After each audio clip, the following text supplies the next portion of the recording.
What is up, my friends? 138 MMA here, and I wanted to give you a special treat. We're going to break down the entire main event for our UFC 284 main event. Islam Makhachev, Alex Volkanovski. This is for the lightweight championship of the world, and this is amazing because it is between the absolute best, the two absolute best fighters on the planet. These two are both near perfect fighters, and it's amazing to me to see this matchup. Best matchup we've ever had, as far as I'm concerned, as far as skill for skill matchups go. So I'm going to break this one down so that my full card preview and predictions video doesn't end up being 2 hours long. And I'm instead just gonna give you this now, and I'll breeze over it in the full card prediction and then link it to this one later. So anyway, we are here. First, real quick, I am 138 MMA on Twitter. I'm 138 MMA on Tapology if you want to check my picks and percentages or whatever. So there's that. Also, let's get the pleasantries out of the way. If this is your first time on the channel, hey, welcome. I'm sure glad that you made it. I'm glad that you found the channel. I appreciate that you've come by and taken your time to watch this video. If you are a returning viewer, welcome back. We've missed you. It's been so good to have you around, and thank you for watching this video. Now, let's get into this breakdown because it's going to be a very important breakdown. This is for all the marbles, guys. This is for who is the pound-for-pound #1 best fighter in the world. This is for the lightweight championship of the world.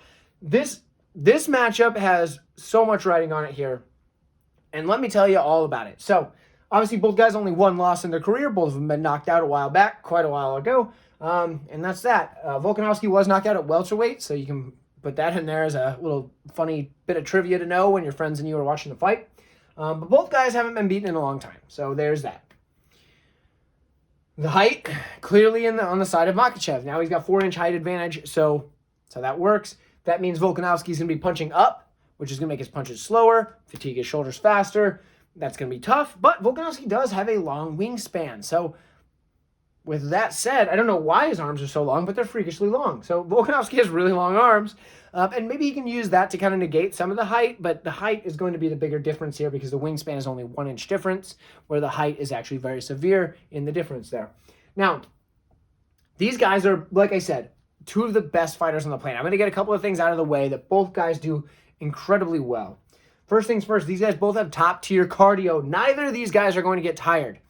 These guys, if you put them in a 10-round fight, they're going to have the same energy they did in the first round as they did in the 10th round as they did in the first round. Now, neither guy is going to fatigue. You got Makhachev here who grueling training routine and then goes out and plays 90 minutes of soccer with his buddies for fun after his grueling training. And that's just like oh yeah, we're just having fun. We're not exercising anymore. He just runs for 90 minutes chasing a ball around. This guy's got cardio for days. Now, Volkanovski, former rugby player. The dude has some of the highest work ethic in the gym out of anybody, and we've seen it. Everybody that trains with him knows it. The guy is an absolute beast, an absolute machine, and I've never seen him gas out. I've never seen him tired. That said, neither guy's going to gas out in this matchup. That said, also, before we go any further, this matchup's probably going to go a little while, and at least if you were one of the lucky people to catch the line at over 2.5 as before they switched it to 3.5, that over 2.5 was something special. So there is that. If you got the over 2.5, I hope you're very, very satisfied with yourself because it was a good idea. I do think that's a good spot. Anyway, this matchup, let's break this down. Wow, where to start? Okay, the striking between the two. I think, yeah, it's obvious that Volkanovski is going to have probably the quicker strikes.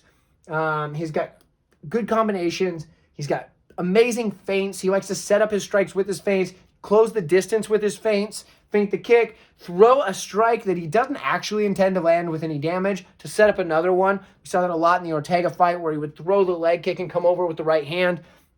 Volkanovski's very, very, very underrated in his striking, and it's actually super impressive with the way he cuts out the cage, yet stays out of range until he's ready to come in and hit you.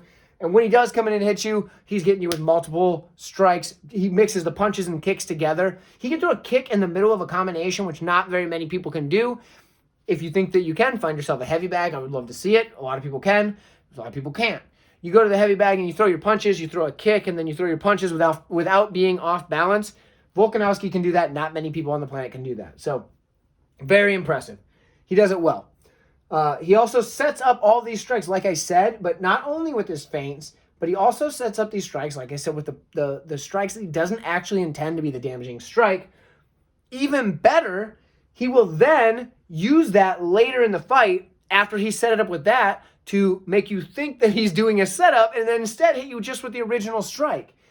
Volkanovski's the next level striker. Now, that's not to discredit the striking of Islam Makhachev. Now, what Islam Makhachev does so well when he strikes is his counters and his striking defense. The guy is darn near untouchable. The average absorbed strike per minute is like 3.4 or something, somewhere around there in the UFC. He absorbs less than 1 strike per minute, and that's incredible, especially considering the time that he's been in the UFC. He's been here for a while. Now, the guy's striking defense is amazing. He uses his kicks well at range because he's a guy that's always at his range. He's either all the way in and working for the takedown, working to push up against the cage, or he's all the way out. And when he's all the way out, you closing that distance on him is going to be very tough because he's throwing those kicks at range to keep you at bay, and he knows you're not going to try and take him down. If you do, you're dumb because he's going to out-grapple you because he's got some of the best grappling on the planet. But when you go to close that distance to strike with him, what he does so very well is he can read his opponents from range, and he knows where they're coming from. A lot of people, when they punch, they think that the arms are where the punch is coming from, but that's not the truth. Now, sometimes a flicking quick jab is something where the arm is where the punch is coming from, but most punches are coming from down low. They're coming from the foot all the way through the leg, through the hip, and then that punch comes all the way out. The hand is delivering the impact, but the punch comes from the floor through the body into the opponent's face, hopefully, or wherever you're punching for.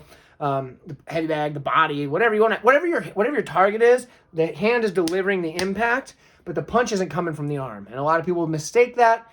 So when Makhachev is at complete range and sees a guy coming in, a lot of people are watching the shoulders, getting ready to react to that. Makhachev isn't. He's watching your feet. He's watching your hips. He's then watching your shoulders. But he has such a good read on people coming to close that distance, and that's why he counters so effectively. That's why he counters so effectively, and that's why he doesn't get hit. That's why he's able to move out of the way, control the range, circle off, and then maybe even something else that you see him do, use that near perfect takedown entry to duck underneath, get the takedown, and bring it to the mat where he wants the fight to be most of the time. For me, that is a game changer. Makhachev does that so much better than just about anybody, and especially in this match where he's at the height advantage. He's going to be able to do that to Volkanovski, but can Volkanovski's feints and his ability to set up his shots with other shots overcome the counters and the timing of Islam Makhachev? That is the issue we're going to see. So I do think that Volkanovski is the better striker overall, but I do think Makhachev is going to be a tough matchup for him. Now, something I put it over here because I couldn't put it on both guys. I didn't have room. So I put it here, and what is establishes threat at different levels. Both guys do this expertly in the same combination is what I mean. Not just like, yeah, he threw a leg kick earlier, now he's throwing a jab to the face. That's not what I'm talking about. What I'm talking about is establishing threat at different levels and different combinations, whether that's a takedown attempt, whether that's a kick, whether it's a punch. You can do all these different things at different levels. Now, people are like, oh, you take down, you can't do that at different levels. Yes, you can. You can do the body, and you can do the legs. I guess if you're just a monster, you can grab somebody in the head and throw them over the top. But that's not going to happen in this match. But either way, so when you're establishing the threat, you have, I'm going to write this down. Hopefully this helps. You got height. You got width. And depth. And you are checking the boxes in 2 out of 3 with every move that you do, more or less. Nothing really is going to check all 3. Maybe a weird takedown could check all 3, but I can't think of anything else checking all 3. So when you throw your straight punches, what are you doing? You're checking the different heights and you're checking depth. When you're throwing a hook, you're checking height and you're checking width. Roundhouse kick, same as the hook, it's the height and the width. You know, throwing your front kick or your push kick, your teep kick, you're checking what? The depth and the height, okay?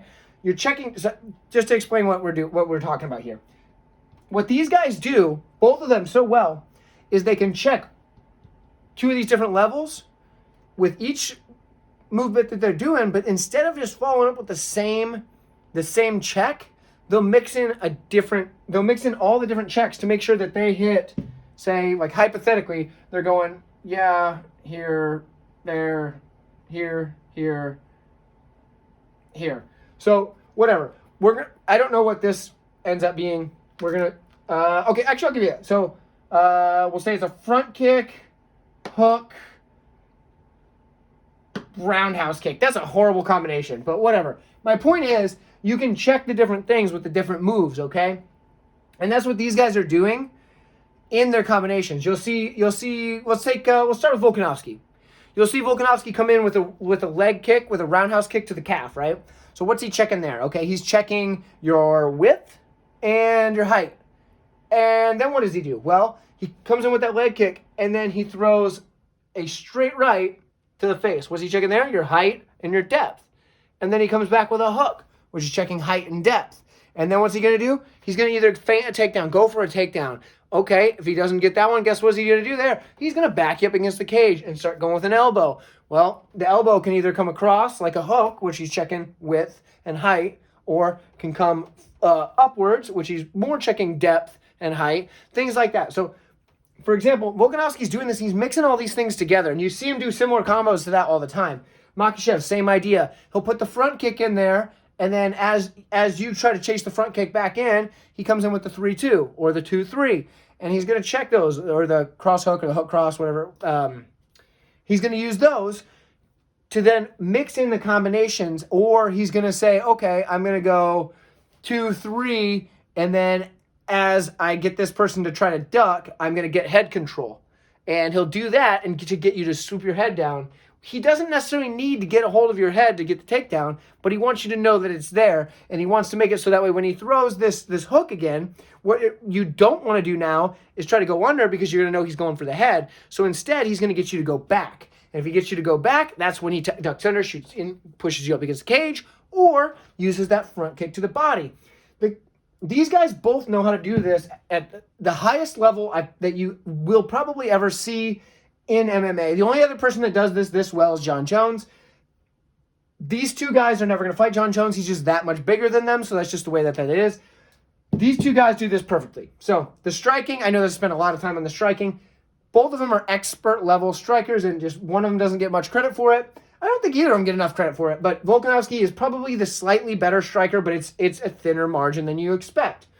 Now, when it comes to the wrestling and grappling, both guys are very, very adept in both areas. Volkanovski is incredibly hard to finish on the ground because a guy like Ortega was able to get him to the ground, had him in one of the deepest gosh darn guillotines I think I ever did see, and guess who got out? Volkanovski did, and he was able to get himself back to his feet multiple times. His takedown defense is good, but his get-up ability is even better. The reason his get-up ability is so good, I'm gonna tell you this. So, why is it that shorter guys are able to squat more weight? We could have the same strength, me and some other guy that's taller than me. But because I'm shorter, I have less distance to move. Say I got this big old barbell on my shoulders, right? And I go to do a squat. Other guy, same strength, exactly the same strength, but he's taller. He may not be able to do it because he's got more distance to travel with that. Why is that important? Because this isn't a squatting contest. Well, it's because when he goes to get up and he shimmies his back up against the cage, gets up to the cage, gets those legs underneath him and starts to push, well, it doesn't take him much to lock out those legs as it would for a long, tall guy. So Volkanovski has a good ability to work himself back up against the cage, working his back, sliding himself up like that, and getting those legs underneath him and exploding up. He's able to do that because he's A, strong as they come, and B, shorter and get those legs in there and more explosive. So his wrestling, very good defensively. Offensively, he'll mix the takedown threat in with the strikes. And even if he doesn't take down Makhachev, the fact that he's mixing the takedowns in with his strikes, or even feinting the takedown, is going to give Makhachev something to think about. Because no, Makhachev does not want to be on the bottom against Volkanovski. Do I think that Makhachev is the better grappler? Absolutely, I do. When it comes to just on-the-ground grappling, I don't think there's anybody better in the entire UFC than Islam Makhachev. You can fight me on it. I just don't think there is. Now, when it comes to the wrestling aspect, though, the fact that he's going to be mixing in the takedowns, because what changes in MMA, as opposed to a lot of grappling like you see in jiu-jitsu or wrestling or whatever, is the striking. Now, if Volkanovski does get a takedown on Makhachev, throws some big ground and pound right away, and then gets back up. I mean, obviously he's not going to gas out, but he's doing damage. Volkanovski's never going to gas out. So he's able to do this damage. And now what does Makhachev have to think about? He has to think about the threat of the takedown now, and that changes his game. Changes the way he looks when I'm talking about those strikes with the vision that he has. It changes the way he looks at that. But back to the grappling. Now, when it comes to Makhachev, his takedown entries, as I briefly mentioned earlier, they're perfect. They're as close to perfect as you can get on a takedown entry. He can go under your shot, under your strikes. He can set it up with a strike of his own. Like I said, with the hook, getting you to duck under, and then instead of going for a combination, he goes over the top of your head to then bait you in so he can push you up against the cage later. He will grab a hold of your leg as you're trying to throw a kick, get a hold of your heel and trip you. His takedown entries, he knows how to get in when you cannot defend. And yes, some people have defended takedowns from Islam Makhachev, but he's not shooting takedowns wildly. He's not going to do the whole duck your head, shoot your arms out wide, and shoot for a takedown. Not going to do that. The dude has amazing takedown entries, the best in the UFC. If you can find somebody who has a better entry, let me know. I don't think so. But he also keeps his head safe when he does that. When he shoots in for the takedown, he's not putting his head out there to get a guillotine. And even if you do, you're not going to finish him. Why is that? Well, because he's such a master at locking up your limbs. He's then going to get control of your legs. He's going to get himself out of there, and he's going to get his body across. And when he gets his body across, anybody that doesn't know this, here's a little tidbit for you. Once the body is across, the guillotine's no longer effective. Now, you hear commentators go crazy with guillotines all the time. It's one of my biggest pet peeves. They're like, oh my gosh, he's got a guillotine. He's going to get him. He's tight. It's never the case, or almost never the case. Usually, the guy just gets his body across. It's not a big deal. The guillotine doesn't work. Guillotines are one of the easiest submissions to escape. Now, yes, people can get caught in them, but man, does that thing have to be so freaking deep before it actually is going to get you out of there? And a guy like Makhachev's not going to let it get that far. So, I don't see that happening. He's safe in his takedowns. His entries are perfect, like I said. The defense of Volkanovski is also very good on the takedown defense, and the ability to get back up is there. But what changes when we get to the mat. Volkanovski is very good in a scramble, but he's going up against a guy that doesn't allow any space. So he doesn't give you space to scramble. What he does is he has excellent top control, and the reason he does that is because he starts immediately snatching up limbs, arms, legs, whatever, wrapping up the leg wrap that he does, and him and the whole Team Khabib or whatever, that leg wrap that they do. That's first thing it is to make it so you can't use your legs to get back up. Can't push the hips, can't shimmy to the cage as easy. None of that. And if you do get up to the cage, you can't push off with your legs because guess what? You're stuck with your legs wrapped, and you can't get your legs underneath you. Then he's gonna start going with the arms. You can start trying to trap your arms and get one arm where he has it and you ain't got no arms, and he's gonna pummel your face. And he does that well. His ground and pound is very impressive, but what also is impressive is the fact that anytime he's trying to get to an advanced position, when he's trying to get to full mount, take your back, a lot of times he'll either A, just work his way up there slowly, get him in there, but if he wants to move up quicker, he'll fake like he's going for a submission. He'll give you a feint, but a submission feint, not a strike, and a lot of people don't see this. He did it to Bobby Green. So I mentioned Bobby Green a lot in this breakdown, I guess, but whatever. He did the Bobby Green. He fakes for the Kimura. You can even hear the announcers be like, oh, he's going for the Kimura. No, he's not. What he's doing is getting Bobby Green to turn to try to battle the Kimura so he can then take his back or mount whatever way Bobby Green's going to give him. And he's in a position to take either because he went for the Kimura, slipped out of the half guard, went straight into either mount or back control. In this situation, he can take whatever one the opponent gives him. So he's going for the Kimura. Not really. He's going up. That is what Makhachev can do. And he does that better than anybody. I've never seen any other fighter in the UFC do that to the effect that you see Makhachev do that. His grappling is on a whole different level. There's nobody in the UFC that grapples this way, this effectively. People say that Nurmagomedov was the better grappler between these two. I don't know that that's true. I think it's very close, but I don't know that was true. I think Makhachev might have the better grappling for the simple fact that I think he has the better ability to set things up, use his physical advantages to his betterment in the positions, things like that. It's very close, but I think Makhachev's actually the better grappler. You can fight me on it in the comments if you want. I'd love to hear about it. But either way, we're breaking down this fight, so we're not breaking down that one. So we get to this matchup here, and I'm starting to wonder. Okay, well, where's an area that I could see this going that's not not the grappling on the ground or on the mat, not the striking at range. Well, we've got the cage. Now, Makhachev is very strong in the clinch, whether that's up against the cage when he's trying to get you to the takedown or out in space. But when he's in the clinch, typically he's trying to get you to the mat. Now, Volkanovski, when he's up against the cage, what is he trying to do? He's trying to land damage. So for Volkanovski, when he's got you up against the cage, he's landing elbows. He's using that to step off, throw a big 2-3-1 or 2-1, 2-1, 2-1, step back in, elbow, rest for a minute, let you think it's over, hit you with a knee, scoot back out, boom, elbow, boom, big straight right, boom, big straight left, switch his stance, come back in, Volkanovski's looking to land damage up against the cage, step back out, come back in, and hit you and hurt you. Volkanovski does that very well. Makhachev's looking to secure the takedown, get you to the mat, and finish the fight. Who do I think is better in the cage? Well, the more damaging person up against the cage is going to be Volkanovski because he's trying to land damage, and that's his primary goal. Because, yes, he can go for the takedown from there, but he wants to hurt you, and that's a good thing. Now, Makhachev's looking to get the finish, but he's looking to get it to the mat first. So I think against the cage, it's going to be pretty much a wash, and it's whoever gets to be on the outside. I don't think either guy's going to have a big advantage there. Both guys are going to...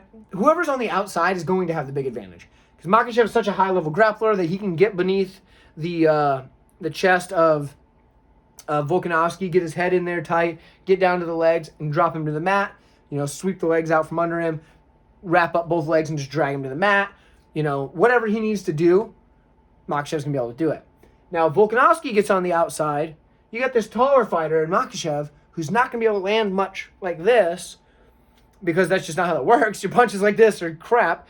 Now, Volkanovski's going to be able to land heavy elbow on the outside, clear to space, boom, boom, big shot that Makhachev won't be seeing coming because he doesn't have that range like he usually has. So I think it's going to be whoever gets on the outside against the cage is going to have the advantage there. So now we're at a crossroads. Okay, so who do I think is going to win the fight? Well, first, before I give you that, what I want to say is, well, two things. One, this is the definition of a fight where what I want to do is kick my feet up on the coffee table, grab myself a 6-pack of cold root beers, and toss a couple of them back and just enjoy the show. Why is that? Because this is going to be the best fight. This is going to be a fight between the two most skilled fighters in the entire world right now, and I just want to watch it. I'm not going to bet on this fight. Just going to watch it, enjoy it. Amazing fight. Now, also, if you made it this far in the video, you're obviously enjoying yourselves. Please go ahead and like this video for me. I won't nag you to do it again. Please do. If you enjoy this sort of content, maybe consider subscribing. It's more for your benefit than my own. I do appreciate the subscriptions, but it will help you find my videos in the future, help you find my channel whenever you want to reference this video. Maybe you want to go back and see this before you place any final bets.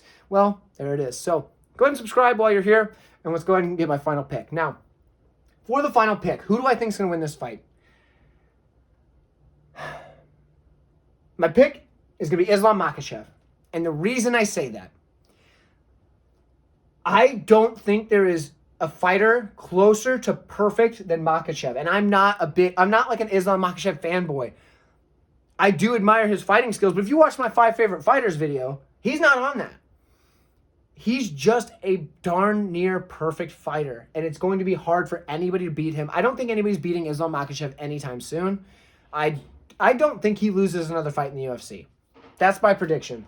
So for me, Islam Makhachev is going to get the win, but this is going to be his toughest fight. And if he beats Volkanovski here, like I think he will, there's nobody in the lightweight division that is going to have a chance against Islam Makhachev.